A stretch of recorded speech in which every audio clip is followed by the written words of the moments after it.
France is grieving today and trying to recover from yet another devastating terrorist attack. At least 84 people are dead in a popular tourist city of Nice in the south of France. There are at least 2 Americans among the dead. So heartbreaking. France's prime minister said today that his country will face the threat of terrorism for a long time to come. Gary Lane has the story. Revelers in Nice, France had just finished watching fireworks celebrating La Fête Nationale, French National Day. Thousands walked along a popular seaside promenade, then panicked as a white box truck began plowing into people, mowing down and shooting at them for a mile and a half. It was quite a harrowing scene, to be honest. I seen one guy actually run, sobbing, crying.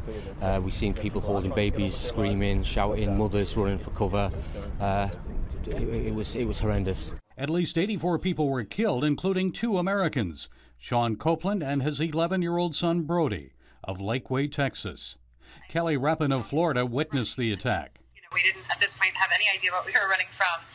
We just booked it. I grabbed my fiance and we started running. We're not locals, so we really didn't know where we were going. And the promenade had been closed off. So I suppose the big question is, how did the truck get on the promenade in the first place? Police opened fire and finally stopped the lone terrorist. They found guns and grenades inside the truck. So far, no terrorist group has claimed credit for the attack. Police identified the attacker as a 31-year-old French national of Tunisian descent. He was known to police as a common criminal, but was not on terrorist watch lists. The French Interior Minister said his nation is in a war with terrorists, and President Hollande promised to reinforce French actions in Iraq and Syria. We will continue to hit precisely those who attack us on our own soil, in their own area, he said. President Obama condemned the attack and said America's thoughts and prayers are with the families of the victims. He said we stand in solidarity and partnership with France, our oldest ally. French police are investigating to determine if the terrorist had accomplices or acted on his own. President Hollande has extended a state of emergency for another 3 months, and the Belgian Prime Minister has increased security in his country in advance of national celebrations next week. Brussels was hit by Islamic terror at its airport and metro last March. The Nice attack was the second for France in 8 months. 130 people were killed in a series of attacks in Paris last November. France is now in 3 days of mourning. Gary Lane, CBN News. Well, we have our CBN News European reporter, Dale Hurd, is with us now for more on this story. Dale, you wrote on your blog, Hurd on the web, that Europe can expect to have more attacks. Why? Yeah, no one will give me the Nobel Prize for that because Islam, devout Islam, let's stop saying radical Islam, devout Islam is still a dangerous force in Europe, and they're not addressing it. Al-Qaeda and ISIS have inspired devout Muslims around the world to kill.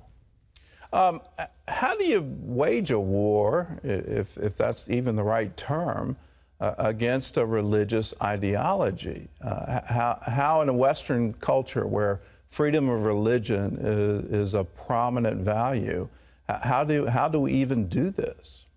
It won't be neat and tidy. As I wrote, European nations are going to have to choose between personal safety and abridging the religious rights of Muslims. You know that Islam is not like other religions. It's a political ideology. It's a form of government. And at its core is Sharia. Newt Gingrich said that we should consider deporting Muslims who will not renounce Sharia. Well, Sharia is the heart of Islam, so it's a big problem.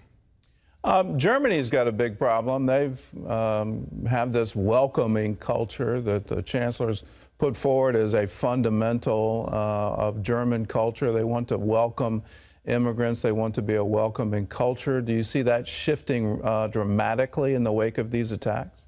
Well, I think long term, this is going to end with right-wing governments and with a loss of freedom as people have to choose between liberty and safety, because this multicultural fantasy is a luxury of wealthy, safe civilizations. When the civilizations are no longer safe or wealthy, and they don't have a moral code at the center anymore, it's just what is the popular view, which is we're inclusive. Once they throw that out, everything changes. You're a student of history. In my study of the Middle Ages, the whole rise of the concept of Christendom, the whole concept that there's a defender of the faith, it all came in response to Muslim attacks, specifically in France, the Battle of Tours. Are we going to see that? Are we going to see more and more European countries take a stand? We're a Christian country. You know, how many children have to die getting run over by trucks? Are we going to ban trucks now, by the way, before a Western leader will be brave enough to accept this bogus label of racist? The power of political correctness, that's the dominant religion today. And only a revival, a work of God, is going to change that. I agree with you on that one. Last one is a political comment here in the United States. Donald Trump has responded to this attack, saying we need to ask for a declaration of war against ISIS. What do you think of that? I think that would be good for the people in the Middle East. But let me go back to Hollande's comment in Gary's piece that they're going to respond to this by attacking targets in the Middle East and Africa. The hornet's nest is right next to your house, President Hollande, and foreign action is not going to stop this threat. They're called the lost territories of the Republic. They're the caliphates inside France that are breeding grounds for this terrorism. Well, what can they do about that? I mean, you look at the formation of that. A lot of that came out of Algeria, and Algeria was a colony of France back in the day, and then in the 50s with independence, they offered them citizenship, and they said, you can come and live with us. How in the world are they going to stop that and say, you can't be in France anymore? They can't treat Islam like any other religion, and they have to tell these radical Muslims, look, 16% of the French have a favorable view of ISIS. Guess what that 16% is? They have to tell these people that if you believe this, if you preach it, you're going to be deported or you're going to be put in jail. Well, tough words, and we'll see what happens. But I think your prediction that more terrorist attacks are going to happen in Europe, and I think around the world, it's unfortunate that it's true. Well, Dale, thanks for being with us. Thank you.